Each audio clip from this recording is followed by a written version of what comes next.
அதிமுக களத்துல இருக்கா இல்லையாங்கிறத மக்கள் தான் முடிவு செய்வாங்க. நயன்தாராவுக்கும் வடிவேலுக்கும் இதை விட கூட்டம் அதிகமாவே வரும். இந்த கூட்டத்தை நம்பி யாரும் இடப்படக்கூடாது. இந்த பூமியில ஒரே எம்ஜி ராமச்சந்திரன் தான் செல்லூர் ராஜு தாவேகாவிற்கு ஒரு பதில் சொல்றாரு. அதிமுகவினுடைய ஏவுகணை தாவேகா பக்கம் இப்ப திரும்பி இருக்கு. இதை எப்படி பாக்குறீங்க? மக்கள் திலகம் எம்ஜிஆருக்கு வந்ததை போல தமிழக வெற்றி கழகத்தின் தலைவர் விஜய் அவர்களுக்கு ஆண்களும் பெண்களுமாக அலை அலையாய் அணி அணியாய் அவர் பேசுகிற மக்கள் சந்திப்பு கூட்டங்களில் மக்கள் வெள்ளம் போல் திரளுகிறார்கள். மக்கள் திலகம் எம்ஜிஆரோடு எங்கள் வெற்றி கழகத்தின் தலைவரை ஒப்பிடுவதற்கு நாங்கள் முயற்சிக்கவில்லை.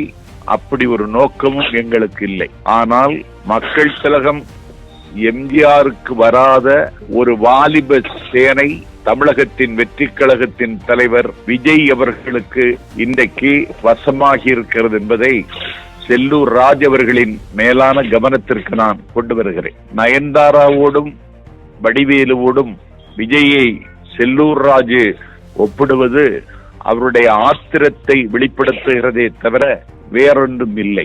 அதிமுக களத்தில் இல்லை என்று சொல்வதற்கு காரணம், எடப்பாடி பழனிசாமி அந்த கட்சிக்கு தலைமை பொறுப்பை ஏற்றதற்கு பிறகு கண்ட களங்கள் அனைத்திலும் அதிமுக தோல்வியை சந்தித்திருக்கிறார். 77 அதிமுகவின் வரலாற்றை ஆராய்ந்து பார்த்தால் எடப்பாடி பழனிசாமியின் காலம் அதிமுகவிற்கு இருண்ட காலம். அதிகாரத்தில் இருந்த பொழுது அடித்த கொள்ளை பணத்தை வைத்துக் கொண்டு நிர்வாகிகளை இன்றைக்கு விலைக்கு வாங்கி வைத்துக் கொண்டிருக்கிறாரே தவிர பழனிசாமியின் பக்கம் இன்றைக்கு தொண்டர்கள் இல்லை. அதிமுகவின் தொண்டர்கள் சத்தமில்லாமல் இன்றைக்கு தாவேகாவில் சங்கமம் ஆகி கொண்டிருக்கிறார்கள். ஆகவே களத்தில் இல்லாத கட்சி இன்றைக்கு அதிமுக என்பது ஒரு சோகம் என்றாலும் அதுதான் நிதர்சனமான உண்மை. ஆகவே செல்லூர் ராஜு போன்றவர்கள் தங்களை சுய பரிசோதனை செய்து கொண்டு அதிமுகவை வலுப்படுத்துவதற்கு ஏதாவது வழிகள் இருக்கிறதா என்று ஆராய வேண்டுமே தவிர தமிழக வெற்றி கழகத்தின் மீது குற்றம் சுமத்துவது எந்த வகையிலும் நியாயமில்லை.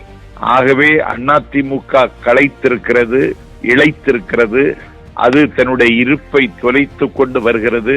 எம்ஜிஆரை நேசிக்கிறவர்கள் எங்கள் தலைவர் விஜய் அவர்களையும் நேசிக்கிறார்கள் என்பதை ஊரூருக்கு போய் பார்த்தால் அண்ணன் செல்லூர் ராஜ் அவர்களுக்கு உண்மை புரியும் என்பதை அடக்கத்தோடு தெரிவித்துக் கொள்கிறேன்.